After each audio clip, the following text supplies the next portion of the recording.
सोचो आप रोजाना प्रॉफिट बना रहे हो, एंट्री भी सही ले रहे हो, टीपी भी आपके हिट हो रहे हैं, लेकिन फिर भी आहिस्ता आहिस्ता आपका अकाउंट माइनस में जा रहा है। ऐसा क्यों है? अगर आप भी इस सिचुएशन का शिकार हैं तो इस वीडियो में जो चीजें मैं बताऊंगा वो आपके लिए हेल्प कर सकती हैं। बहुत सारे बिगिनर ट्रेडर का ये इशू होता है कि उनका विन रेट अच्छा होता है लेकिन फिर भी उनका अकाउंट ग्रो नहीं हो पाता। इस वीडियो में मैं आपको सिंपल तरीके से समझाने की कोशिश करूंगा कि आपका अकाउंट आहिस्ता आहिस्ता लॉस में क्यों जा रहा है और आप अपनी ट्रेडिंग में गलती कहां पर कर रहे हो और आप इस ट्रेडिंग स्ट्रैटेजी को किस तरीके से प्रॉफिट में ला सकते हो। पहली प्रॉब्लम स्ट्रैटेजी नहीं बल्कि एग्जीक्यूशन होता है। देखो, ज्यादातर लोग बोल रहे होते हैं कि भाई हमारी स्ट्रैटेजी काम नहीं करती, लेकिन रियलिटी यह है कि स्ट्रैटेजी सही काम कर रही होती है। प्रॉब्लम होती है एग्जीक्यूशन और डिसिप्लिन में। मतलब ये कि प्लान आपका कुछ और होता है लेकिन ट्रेड लेने के बाद आप कुछ और करते हो। दूसरा पॉइंट है रिस्क रिवार्ड को समझना बहुत जरूरी है। मिसाल के साथ समझते हैं, जैसे आप एसएल रखते हो $50 का और आप प्रॉफिट टारगेट रखते हो $150 का। ये एक परफेक्ट सेटअप है, लेकिन ट्रेड में क्या होता है, जैसे ही $50 आते हैं आप जल्दी से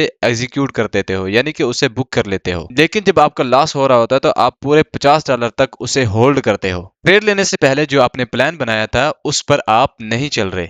रिजल्ट क्या होता है कि आपके छोटे छोटे प्रॉफिट होते हैं लेकिन जब लॉस होता है तो वो बड़ा होता है। इस तरीके से आप कभी भी अपने अकाउंट को ग्रो नहीं कर पाओगे। तीसरा पॉइंट है इमोशन। आपके इमोशन ट्रेडिंग में सब कुछ बर्बाद कर देते हैं अगर आप इन्हें कंट्रोल नहीं करते। मार्केट में 3 तरह के जो इमोशन हैं वो बहुत खतरनाक हैं। नंबर 1 लालच, इसलिए अपनी ट्रेड को होल्ड करना कि और प्रॉफिट आएगा। नंबर 2 डर, अपनी ट्रेड को इसलिए जल्दी एग्जिट कर देना कि कहीं जो मेरा प्रॉफिट बना है ये चला ना जाए। नंबर 3 पिछतावा, कि ये सोचना कि यार मैं जल्दी एंटर हो जाता या मैं अपनी ट्रेड से जल्दी एग्जिट हो जाता। ये वो 3 चीजें हैं जो आपके सिस्टम को, यानी आपकी स्ट्रैटेजी को, आपके रूल को, आपके डिसिप्लिन को तुम्हें फॉलो नहीं करने देती। चौथा पॉइंट है सारी स्ट्रेटेजीज को मिक्स करना। ये सबसे बड़ी गलती है। आज आप सोचते हो कि मैं 1/3 का रिस्क रिवार्ड लेकर अपनी ट्रेड को क्लोज करूंगा, कल आप सोचते हो कि मैं 1/1 से ही अपनी ट्रेडिंग को क्लोज करूंगा, और परसों आप सोचते हो कि चलो मैं थोड़ी स्कैल्पिंग कर लेता हूँ, थोड़ा थोड़ा प्रॉफिट जमा करता हूँ ताकि एक बड़ा कैपिटल बन जाए।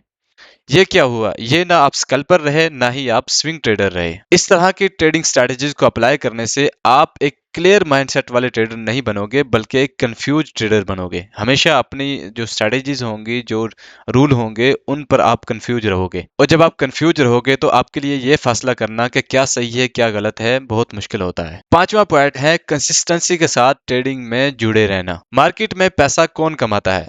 मार्केट में पैसा वही कमाता है जिसका ट्रेडिंग सेटअप सिंपल होता है और वो उसे बार बार सेम तरीके से फॉलो करता हो। चाहे उसे 3 लॉस आए चाहे उसे 5 लॉस आए, वो बंदा अपना ट्रेडिंग सिस्टम चेंज नहीं करता जब तक वो ट्रेडिंग सिस्टम उसे प्रॉफिट दे रहा है। चलो इसको एक मिसाल के साथ समझते हैं। जैसे एक ट्रेडर है, उसने $100 का एसएल रखा हुआ है और $300 का उसने टीपी रखा हुआ है। अब उसका पहले दिन एसएल हिट होता है, दूसरे दिन फिर एसएल हिट होता है, तीसरे दिन फिर एसएल हिट होता है, लेकिन चौथे दिन उसका टीपी हिट होता है, पांचवें दिन फिर उसका टीपी हिट होता है। अब देखो उसका रिजल्ट क्या आता है। रिजल्ट ये आता है कि उसका जो लॉस है वो 300 है, लेकिन जो उसका प्रॉफिट है वो 600 है। अगर 600 में से 300 को निकाल दिया जाए तो फिर भी वो नेट प्रॉफिट 300 में बैठा हुआ है। लेकिन बिगनर ट्रेडर क्या करते हैं कि वो अपना प्रॉफिट जल्दी क्लोज कर देते हैं, लेकिन जब लॉस आता है तो पूरा एसएल हिट होने तक वेट करते हैं। रिजल्ट क्या आता है कि उनका अकाउंट माइनस में जाता रहता है और कभी ग्रो ही नहीं कर पाता। आप लोग सच सच बताना कि आपके साथ कितनी बार ऐसा हुआ है कि आपने ट्रेड लगाई, एसएल लगाया, टीपी लगाया, लेकिन जैसे ही थोड़ा सा प्रॉफिट में गया आपने उसे क्लोज कर दिया, यानी कि टीपी का वेट ही नहीं किया, या ट्रेड लगाया और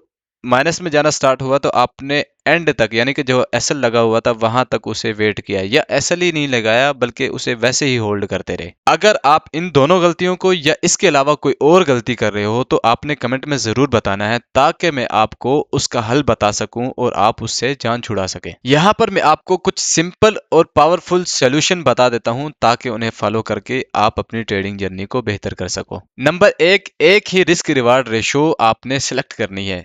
चाहे वो छोटा कर लो 1/1 या 1/2, या आप बड़ा कर लो 1/3 या 1/5। इन दोनों चीजों को मिक्स मत करो, ये आपके लिए प्रॉब्लम कर सकती हैं। नंबर 2, एसएल और टीपी पहले फिक्स करो। जैसे ही आप ट्रेड ले लेते हो उसके बाद आपने एसएल लगाना है और टीपी लगाना है, बाद में उन्हें छेड़ना नहीं है। ये पहले डिसाइड करना है कि कहाँ पे लगाना है और कहाँ पे नहीं लगाना। नंबर 3, चार्ट से ज्यादा अपने आप को कंट्रोल में करो, क्योंकि मार्केट आपके कंट्रोल में नहीं है, लेकिन आपका जो बिहेवियर है उसे आप जरूर कंट्रोल कर सकते हैं। नंबर 4, जब भी आपने रिजल्ट देखना हो तो 10-20 ट्रेड का रिजल्ट देखो। एक ट्रेड कुछ नहीं होती, ये आपको कुछ नहीं बता सकती। जब आप ट्रेड की सीरीज बनाते हो तो वो आपको बताती है कि आप क्या गलतियां कर रहे हो और क्या सही कर रहे हो। इस तरह का जब आप रिजल्ट देखोगे तो ये आपको लॉन्ग टर्म सर्वाइव करने में मदद करता है। तो सिंपल बात याद रखना कि ट्रेडिंग में ज्यादातर प्रॉब्लम स्ट्रेटजी या रिस्क रिवार्ड की वजह से नहीं आ रहा होता, बल्कि ज्यादातर प्रॉब्लम आपके बिहेवियर की वजह से आ रहा होता है। अगर आप डिसिप्लिन को फॉलो करना स्टार्ट कर दो और एक ही सिस्टम पर टिके रहो जो आपको प्रॉफिट दे सकता हो, तो